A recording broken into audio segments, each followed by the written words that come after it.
Hello and welcome everybody to today's webinar. It's AI to the max, Fliplet's latest AI features for your apps. My name's Ian Broom. I'm the CEO at Fliplet and I will be your host today. A quick agenda overview. So we're going to cover briefly what is Fliplet, because I suspect a lot of people on today's call already know. Then we're going to talk a little bit about search versus chat, what's best for your data. And I'm going to give you a demo of search and chat later in the agenda as well. I'm also going to talk about how you'll ultimately be able to add search or chat to your data via a Fliplet app. And I'm going to try to cover all of this exciting topics and materials in just 27 minutes, actually, because that's how much time we have left.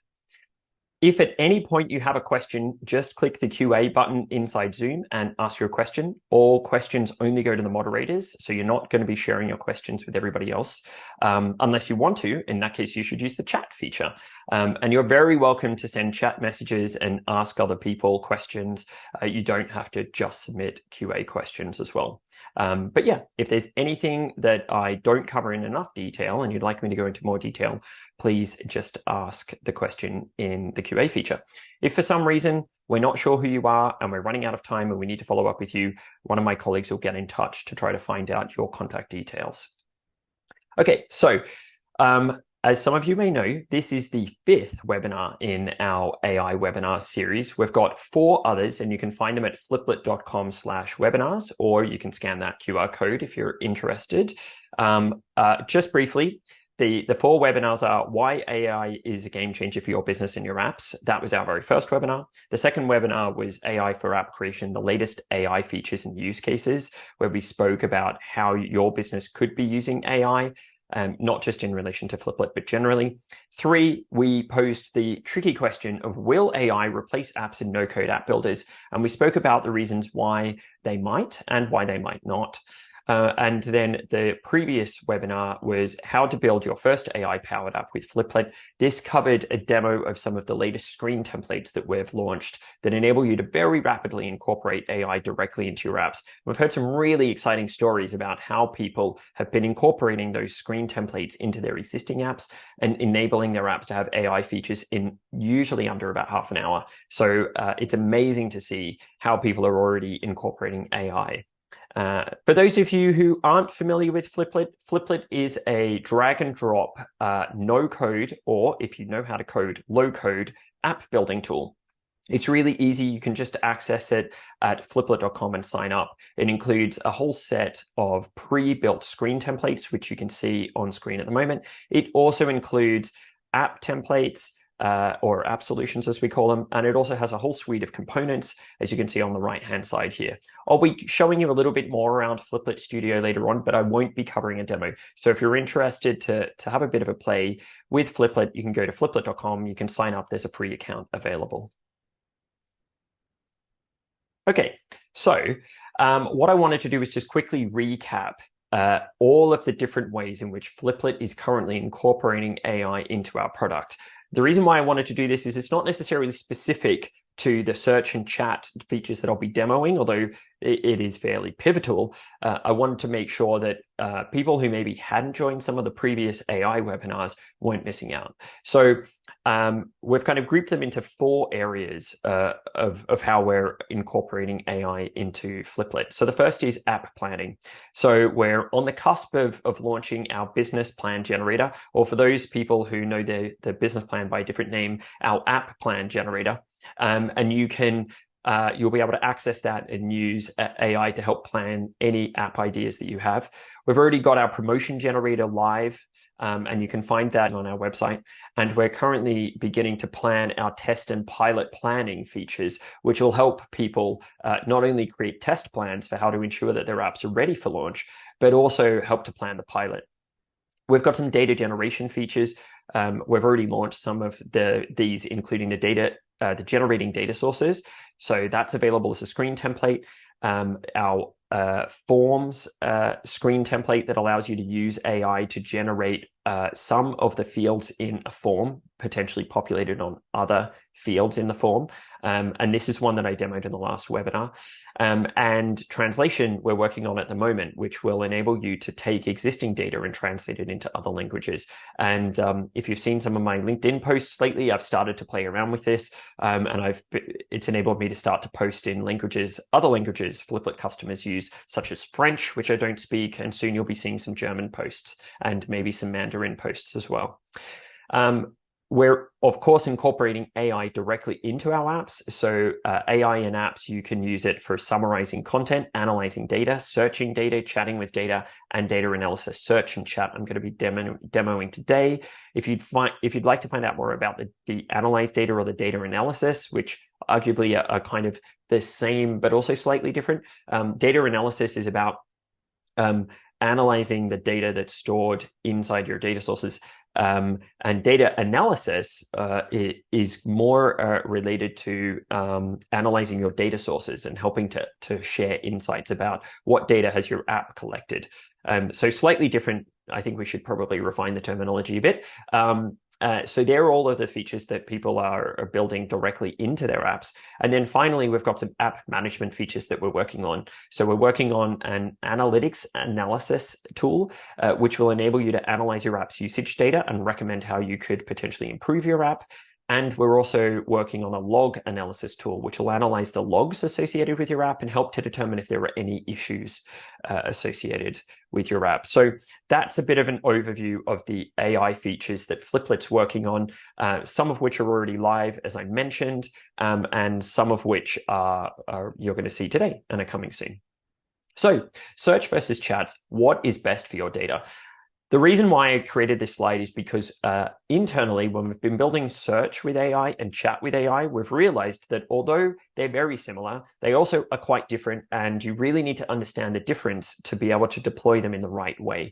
And of course, if so far you're confused about anything I've said, please don't forget to ask a question.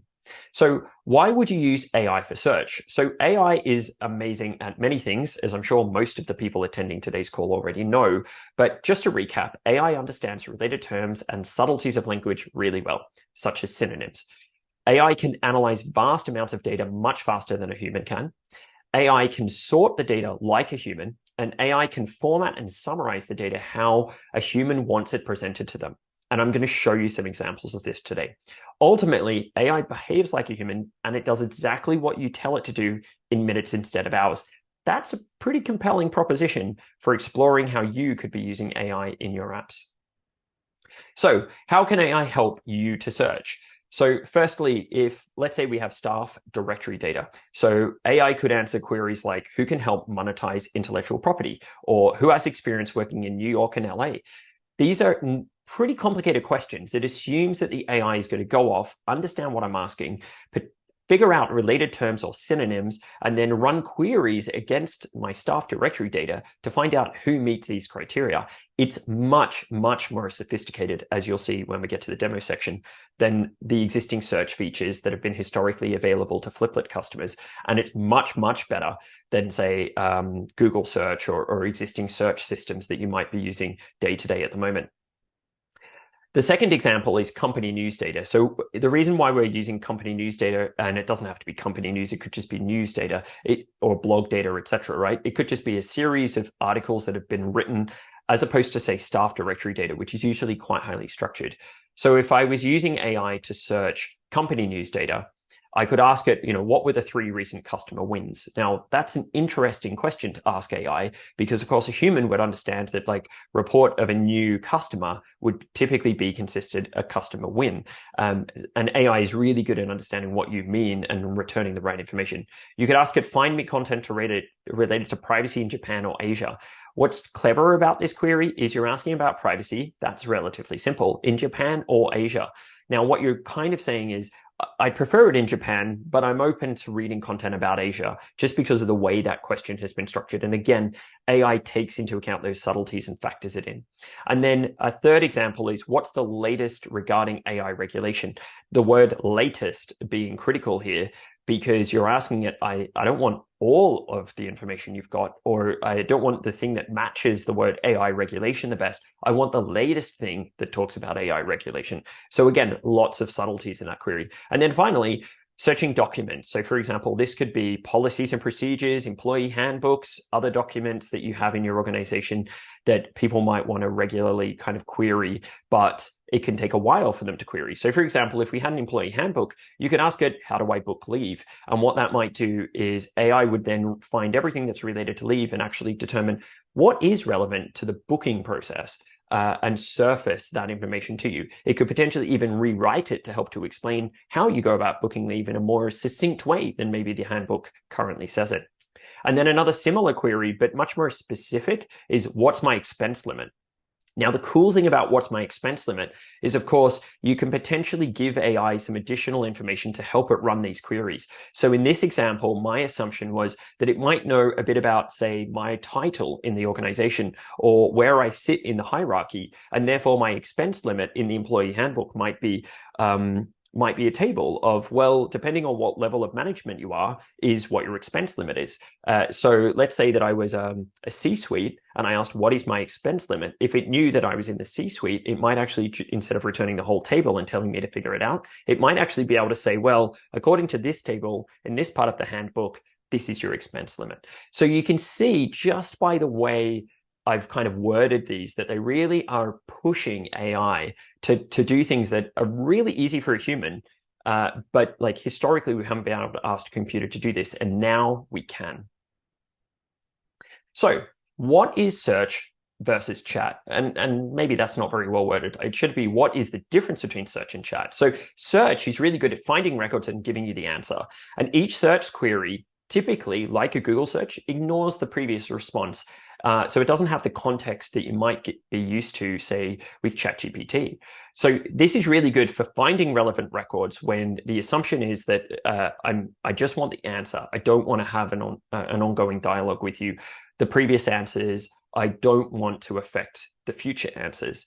And it's bad, as you would expect, at asking follow-up queries because it treats each question in isolation. It doesn't know about the history of other questions you've asked it. Now, chat solves some of these problems, but it might not always be what you're looking for. So chat is really good at offering an ongoing dialogue with data and the option to ask follow-up questions, and each chat message extends the previous response with new data. So this is really good if you want to have an ongoing question where you might want to ask follow-up questions based off the response you got. But it's really bad if you start asking completely different questions, because AI might think that they're relevant and therefore give you answers. So for example, if you said, who works in the London office, who works in the New York office, who has worked in both offices, it might actually start mixing up the answers from previous responses and kind of polluting its own response. It might actually think that, well, because I've given you two responses that are related to each of these different offices, they correlate. And of course, they don't. So it's really important to kind of make a decision. Now, the great thing is Fliplet's going to deliver a search and a chat feature. So you'll be able to experiment with which one's best for you.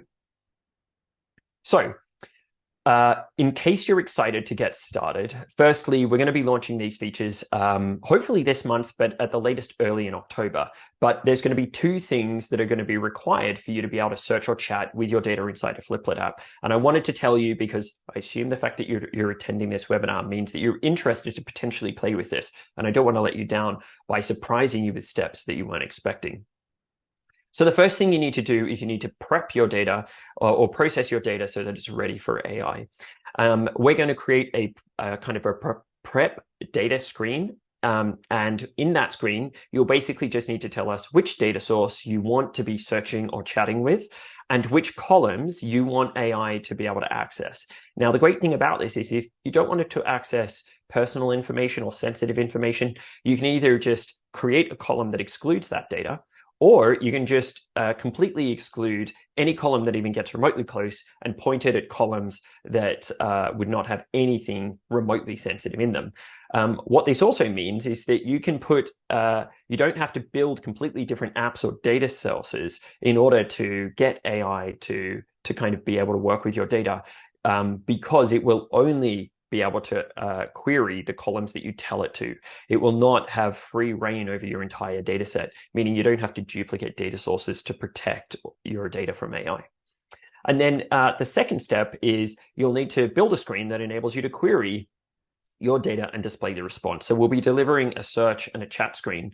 And when you configure that, you'll need to tell it which data source, which columns have the embeddings, which is the AI pre-processed data, and then you'll need to configure the prompt. And I'm going to show you how to do some of these things today very quickly. And then ultimately you'll be able to, if you choose to, link the response that AI gives to other parts of the app, such as being able to click on a news item and see the full list, the full news item in a list from data source. And just to reiterate, you're always going to have control what AI can and can't access. So we're hoping that this gives customers increased confidence about exploring these features in their apps.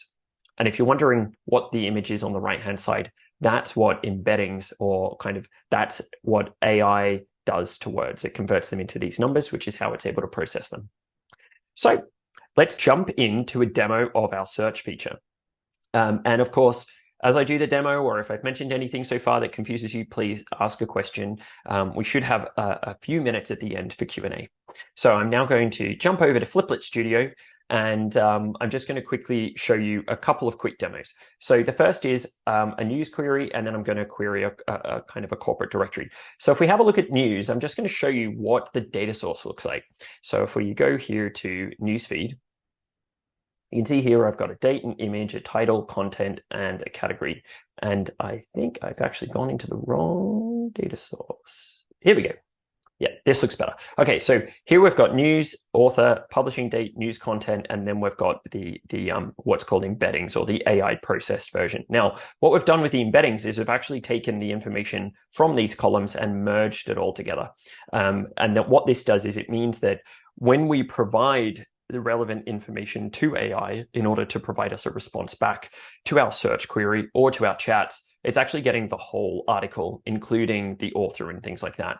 And of course, as I mentioned previously, if you want to exclude some of these columns from being part of the data that AI has access to, you can just exclude it. So if you don't want the author included, no problem. Just don't tell AI to process that column. Okay, so let me jump into preview and let's have a bit of a play. So the first thing you'll notice is this has loaded up a result that I previously asked for. So I asked, what have we done research on? Now, that is not intentionally not kind of a fantastic question. But again, I want the search feature to work quickly. I don't want to have to polish my search inquiries. And so I ran this just before the webinar started, and this is what I got. I said, this is what we found. I found 4 records relating to your query research. Here is a summary of the relevant content. Article, Breakthrough in Alzheimer's Research Offers Hopes, mentions research.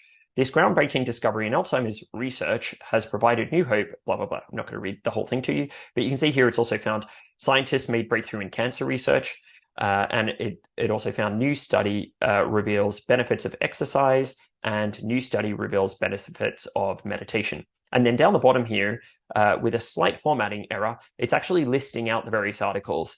The reason why we haven't launched it yet is we're still polishing a little bit of the interface. But basically, once this is resolved, you'll be able to click on this. It'll take you straight to the relevant article in another screen, so you can read the whole thing, not just a summary. And then down the bottom here, again, it's actually offering a number of other queries I could try with a slight formatting error, which the first one is saying, what are the potential targeted therapies of Alzheimer's? What are the potential benefits of exercise? What are the potential benefits of meditation? And I'll be able to just click on that and it'll run the query for me. So I can ask a very high level query. AI will then take what I've asked. It'll then make suggestions of, here are other things you could try. And all I have to do is click on them to run that. But one of the things that I want to demo today, and in relation to search, is so I've gotten 4 results. This is interesting, but maybe I ran this query just to remind myself, what was that article that I read about? And I can see that, the second article talks about cancer research. So what I'm going to do now is say, what have we done? So I'm going to rename this to, have we done research on cancer? And now that's sending the query off to OpenAI. with only the relevant pieces of information that it's found in the data source.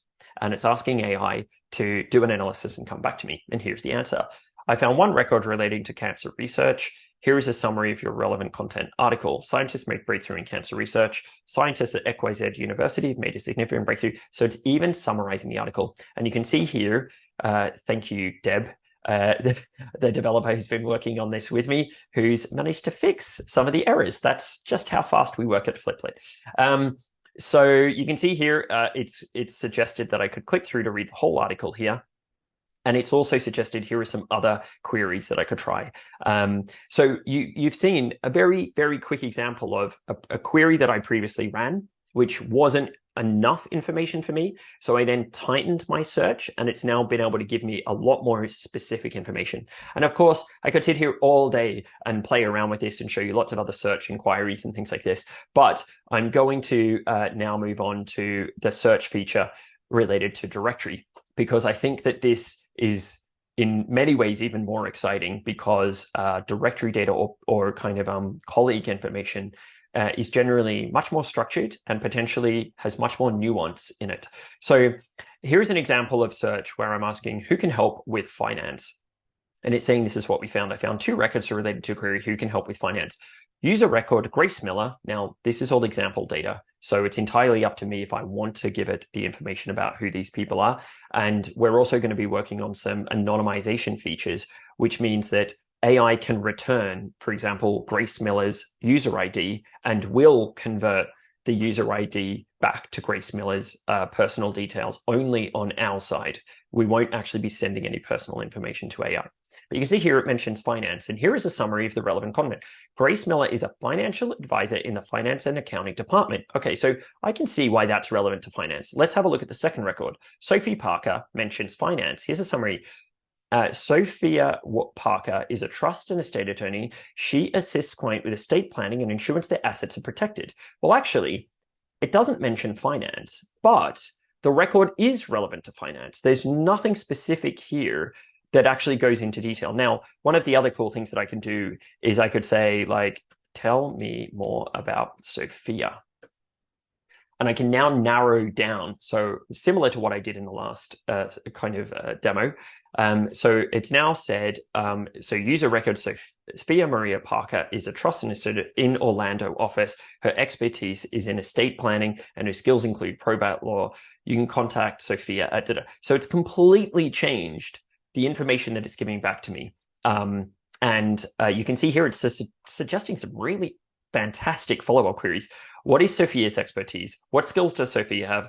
What office does Sophia work in? Although the last one is slightly redundant because it has told me that here. So anyway, I've kind of quickly shown you how to search data, and actually I didn't show you the prompt, so I'm just going to quickly show you how this works. I apologize for those people who are not developers, and we will make this a little bit easier to configure. But what's really interesting about how this search works is basically where we're just telling it, you're a chatbot, your job is to analyze the data that we give to you, and then provide a comprehensive summary of all the data pertaining to my query, including any related phrases, terms, or synonyms that are relevant to the topic. And then we tell it also a suggestion of how it should respond. We tell it that if it can't answer based on the data that we've given it, do not give me an answer. And we tell it that if you do have an answer, follow a certain format. And the great thing about this is you can experiment and play with these instructions. They're not particularly complicated. As you can see here, they're written in plain English. And then we have a response example here. It has a little bit of HTML, but that's only so that we get the formatting right. Yes, and we tell it how to output the kind of related queries so that our code in the screen can detect it and then make sure that there are appropriate links. That's it. That's basically the prompt. I mean, it's not the smallest prompt you've ever seen in the world, but it's definitely not the largest. And yeah, it works really well. But the great thing is you can also refine this. So at the moment, it's not really trained. This is just doing a general analysis, right? But you can train this to be even more specific. So let me now dive into the next example, a demo of chat. And again, if you've got any questions, please pop them into our QA feature, and I'll do my best to answer them in the next couple of minutes. So let's dive into looking at the chat. Now, this is our chat using directory data. So, hi, I'm a corporate directory assistant. How can I help? So let's say, who can help me with finance? Yeah, so what this does is it kind of queries the data set, passes over the relevant pieces of data to AI, and then returns the result. Now, we haven't changed the format a lot from the search to the chat, but obviously you can see the interface is quite different. And it also, because of the user interface, it encourages people to ask follow-up queries. We've also done some cool things, like when we detect a name, you can click on it, it'll take you straight to the directory and load up, for in this case, Grace Miller's results. So this is the latest feature we've been working on after we got search working. And you can see here it's given Grace and Sophia. You can then who works in the Orlando office? And what's interesting about this is, in some ways it's very similar, but as I'll show you in a second, actually the prompt is quite different, and it opens up a whole new set of opportunities. So you can see here it now is telling me about Christopher and Sophia. And I could continue to go on and ask a series of questions. And I had a really good time early today asking, what skills does, so actually I'll do it, tell me more about Sophia, just so that we're comparing like for like. The only downside with AI demos is they're not fast. Sophia is she works in land of assisting clients. Her expertise in estate planning and specializes in probate law. Her email is blah.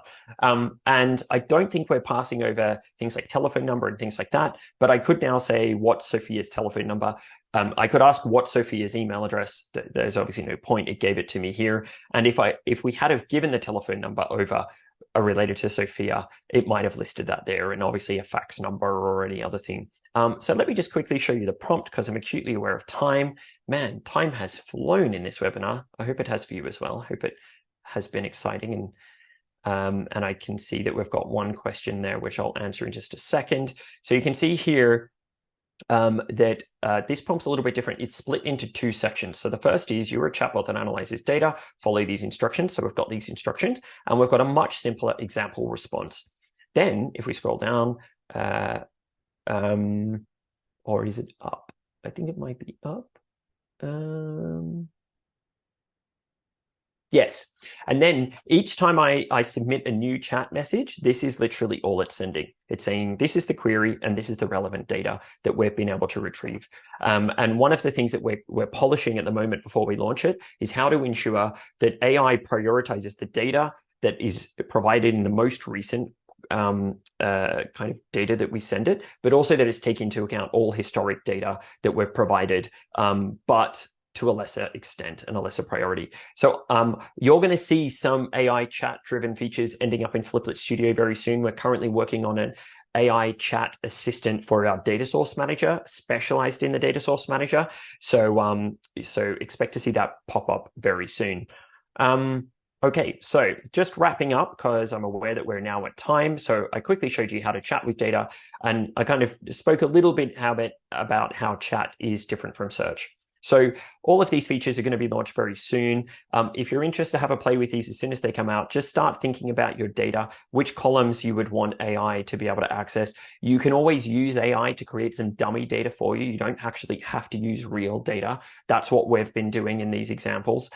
Grace and Sophia are not real people. And then you can determine if search or chat is best for your data, potentially using today's webinar. And we will notify all webinar attendees when the search and chat features are available in Studio for you to start to play with. So we've got a quick question from someone. Are you using OpenAI to generate embeddings, or is it using local libraries? So we are using OpenAI, but one of the things that we're going to be discussing internally this week is, should we be using other systems to generate the embeddings? My understanding is there are really good open source models that we can build directly into our product, not only reducing the necessity to use third-party tools, but also to speed up the embeddings process. If you've enjoyed today and you'd like to attend some of our upcoming webinars, we are unveiling the 2023 Legal Apps Report next week on Wednesday. and that'll cover how the top 200 law firms are using apps. And if you attended our previous webinar, we're going to share some new data insights. We've got on the 15th of November, events powered by AI. We're going to cover our event solution and how we've incorporated all of the AI features that we have available to us into a single solution to really accelerate how AI can be helping customers to produce event apps. And then we've got Fliplet Summit, our biannual product update webinar on the 22nd of November, where we'll be covering all the latest features, demos of all the latest solutions, giving an InfoSec update and hearing from a customer what they've been doing with Fliplet. So hopefully you're able to sign up to some of those. Thank you very much for attending today. I've really enjoyed presenting this to you, and I hope you have a lovely afternoon. Thank you.